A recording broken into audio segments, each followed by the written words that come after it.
parat sanyata Sudira bakal ngrebut ing padepokan. Ya ora dadi ngopo yen to iso nglangkai bathange Lokajaya ora dadi ngopo ning kaya dene cebol gayuh lintang ora bakal kasembadan Sudira gayuh mangarsane ning padepokan. Ketanggor ketemu marang aku Lokajaya bakal mati dadi apa kowe Sudira?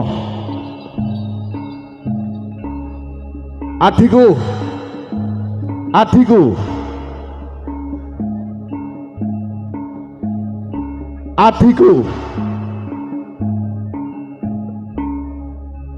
Suranata parat Surajaya kepiye Surajaya? Jalarane kuwi adikku dicelak-celukke mah mingsat apa kowe ora ngerti tintrime kahanan? Aku ana ing Paseban kene ora ngerti apa wong pating gedumel kuwi ana apa kakangku. Kudune iki kok lak mawas to. Mawas piye? Pernah enom ya durung budhek. Iya. Kudune ngerti kahanan. Kahanane apa kakang? Tintrem padepokan Giri Sekar iki ki awake dhewe kudu kepiye? Kowe ngerti? Lah kok piye? Kakangmu tuwa Sudira bakal ngrebut ning padepokan mongko dheweke wis duwe padepokan dhewe. Yen miturut pranatan mono lak kudune dicekelake marang adine. Kakang Sudira kae ora iso. Awake dhewe tunggal, pernah tuwa, aku pernah enom. Kakang Sudira eneng Paseban kene arep ngorak-arik, arep nguasani ning kene aku mongko Bapak Duk Rikala Semana wis tau dawuh to. Piye? Yen to kowe iki ngerti. Iya wis omong bapak karo Sudira kuwi lak wis diwenehi padepokan dhewe. Dene Giri Sekar iki mung aku kalawan kowe. Kudune ora dadi masalah, ora dadi perkara. Yen to padepokan iki dheweke kudune ora entuk cawe-cawe. Aku ora sudi. Adikku, ora sumbar aja kokan sebut, aja kokan sumbar. Aku tetep sumbar. Ketemu Sudira aja kan gunem pateni. Tunggal ora masalah. Pateni. Nerak paugeran pateni. Kakangku Sudira eneng ngendi kakangku? Ro Sudira blondongane ketok. Iya bener, kakang wis tuwa tenan. Ana ing Paseban Giri kene. Nadyan to kowe pernah tuwa ning ora sudi aku basa marang kowe Sudira. Aku ya ora sudi kakang. Mergo kowe nerak ing paugeran, nerak ing tatanan kang kudune kahanane becik digawe tintrim. Dadi kowe wong loro iki padha curiga marang aku. Loh, ora curiga piye? Aku tetep curiga marang kowe kakang. Kok adikku ora curiga piye? Blondong-blondong utawa siswane bapak wanci iki kang latih kowe lho. Loro kae ngerti gapura ngarep kae wis doyong ya mergo kowe kang dandani ngono kuwi yen to kowe ora milik bakal nguasani padepokan Giri Sekar iki banjur apa? Gosek kakang. Kakangku Sudira iki banjur ana ing Paseban kae. Kae sing ngadeg mangayer-ayer bakoh ya saiki doyong. Kuwi mergo kakangku Sudira iki. Lah mesti ana pamrih. Sudira, getakanmu ora gawe gigre aku ora gawe gigre. Yen to kepara bakal ana wutah getih ana kene ora masalah. Surajaya. Piye? Ngono tak omong gentenan. Piye? Wong wis gedhe tuwa ngomong bae ora penake. Piye? Padha mangerti yo. Aku teko kene iki bakal paring weruh marang jeneng sira kabeh. Yen to yektine bapa biyen nate ngendika marang aku, yen to sing bisa neruske padepokan ya iku antarane Surajaya. Ya ya kene ngerti. Aku ya ora trimo. Ya ya kene kowe wis ngerti lho. Aku ya ora trimo ya Kakang Surajaya. Tetep aku. Aja gegeden swara dhisik. Rungokno. Wehno aku wae Kakang tembungku. Antarane Surajaya lan Suranata. Iya. Yen sira bakal nerusake padipokan, ana syarat-syaratane. Kok banjur kowe sing ngenehi syarat? Iki welingi bapak. Loh, Aku mung nyampeke karo kowe. bapak iki wis sedo lho, weling apa bapak marang kowe? Dhisik weling marang aku. Sapa wae sing bakal neruske kudu bisa nguceng rong perkara kuwi. Rong perkara. Banjur angka 1. Gatekno. Kanuragan. Gampang lah tukang buku. Ora bab kang angel. Aku ora ngerti. Ditetereng ngene. Tak ida-ida dhewe. Wedi aku. Panaragan. Kowe nantang aku, Kakang. Yo. Surajaya. Oh, iya. Yo. Arep nantang awake dhewe. Ayo ketokno kanuraganmu ning papan kene.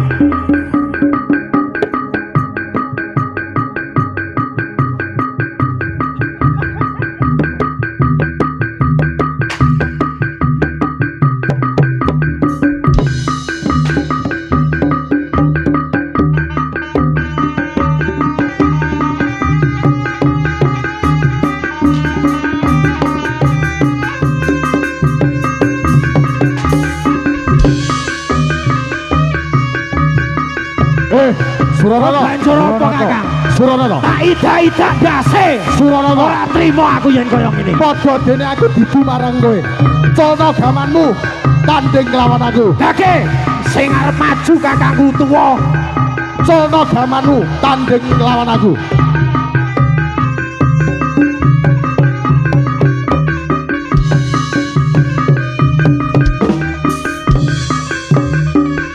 Banjur iki sawijine kakangku wis atos. Iya. Maju.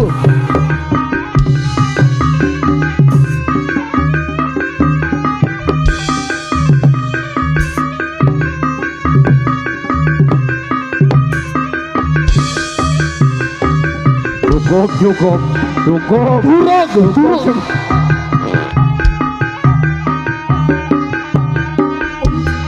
Durung. Durung cukup. Aku tetep wis cukup. Durung cukup. Arep ngajak piye meneh? Ha? Ayo.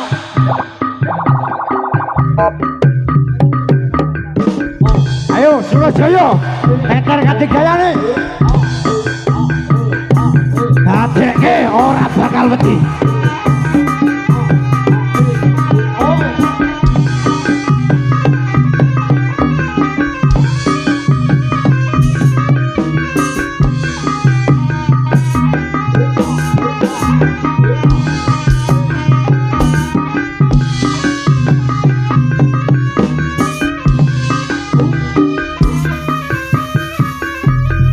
Kakang, paseban ana ing kene banjur diteruske ya kaya ngene terus. Banjur kepiye? Sak teruse. Wes, bab iki ora ana sing menang apa kalah. Sing nomor 2 apa? Sing nomor 2 yaiku Rungono kabeh. yen to arep nerusake paseban padepokan. Syarat sing nomor 2 kudu ngerti paugeran lan wewatone. Siji wis putus, nomor 2 aku ora ngerti. Ngene, Tak akoni. yen tak onceki, Bingung. yen tak onceki. Sing nomor 2 mono tata krama solah bawa. Bisa dadi tuladha Bener. marang para kawula. Bener. Wicaksana. Ngono karmu. Adhiku ya wis mumpuni, aku ya wis mumpuni. Suranata ya wis mudeng. Wis ngerti. Ning kuwi durung mumpuni. Ibarat wong arep mlaku sangumu durung komplit. Tak deloki wae. Rungokno ngendikane bapak dhisik. Iya. Yen to sira bakal nerusake paseban. Siji kudu duwe rasa handarbeni. Ya. Ning pitakonku siji. Wis sik rungokno dhisik. Nggih. Sing kaping 2 kudu melu hanggrung kepi. Sing kaping 3 Hamulat Sariro Anggrosowani. Yo. Ning kene. Piye Kakang? Iki kok gak aku bayaran piro nganti Ayo bengos-bengos. engko ora bayarane ora usah digagas. Wis ora nggo isuwe. Ayo, banjur ketemu kaya ngono. tok napa perlu? Anggonmu ngelatih, anggonmu mangarsani. Punggane bapak kaya ngopo? Tak deloke, ya diku ya. Blati kang tetep bakal kang slamet rahayu sak wanci-wanci. Yen kowe bakal ngerti marang murid-muridku kabeh dina iki bakal tak celuk marene mengko padha Mara gage. Mara gage, slamet rahayu, slamet rahayu. Ger Purwadya ayo padha siaga ger.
Ayo le.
Selamat rahayu.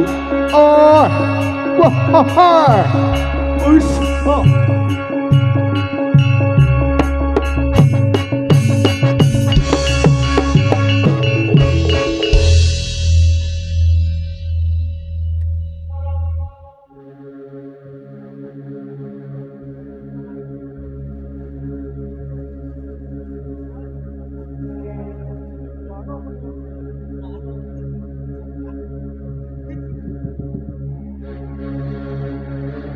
Kono sewandana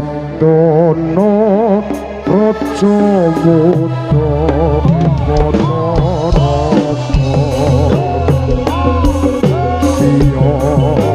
kayuda lawan raja raisina rasa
Rahayu, selamat Rahayu.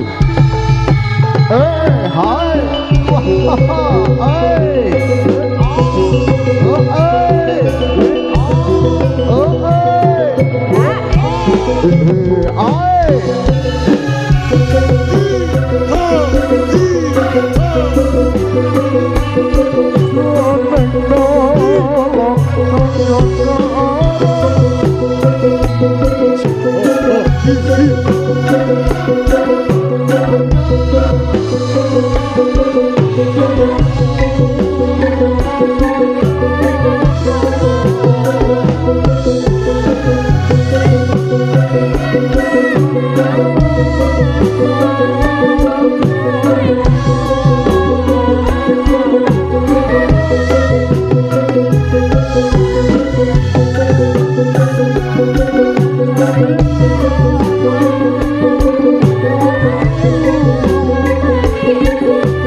Sang patih sikra hanata baris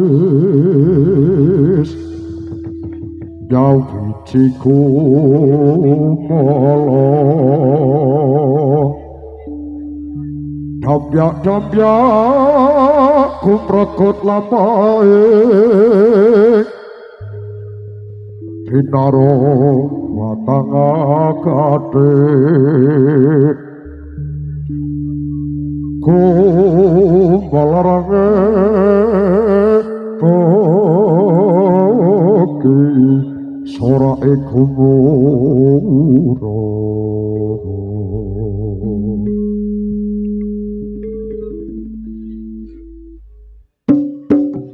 Ya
Persiapan yo. Ayo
Cepat wis akhir, cepat wis akhir. Ayo.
Selamat Rahayu, selamat Rahayu.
Selamat Rahayu.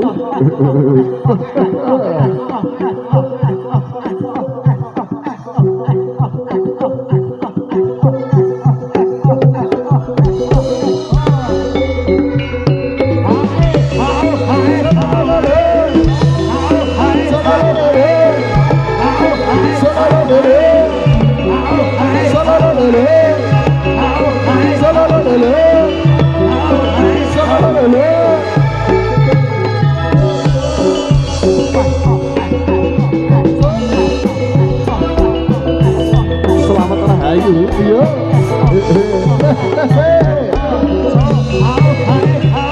Oh iya. Oh iya. Oh iya. Oh iya. Oh iya. Oh iya.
Maka kalau mau babar kiprah saking kadang-kadang kesenian.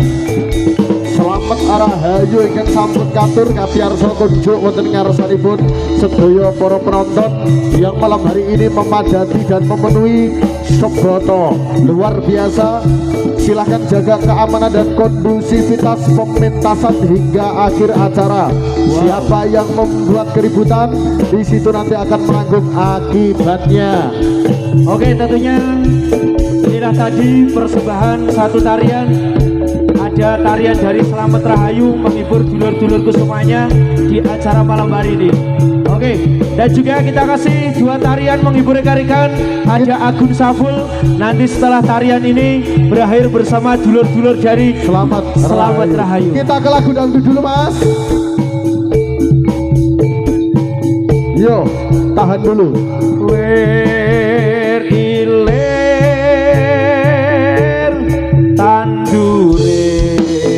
sumilir tak ijo raya-raya tak senggoten manten anyar bocah harmon penekno bimbing kuwi yo penekno aku sepo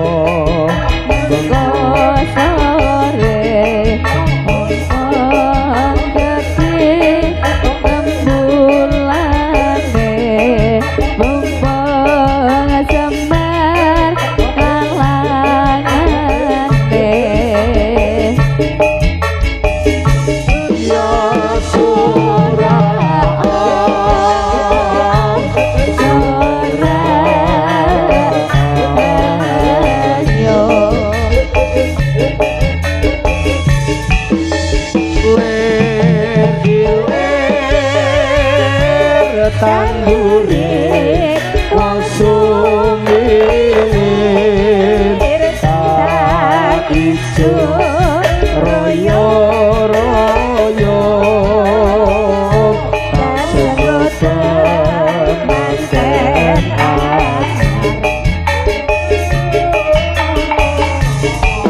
bocah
Oke, kasih tepuk tangan untuk Selamat Rahayu.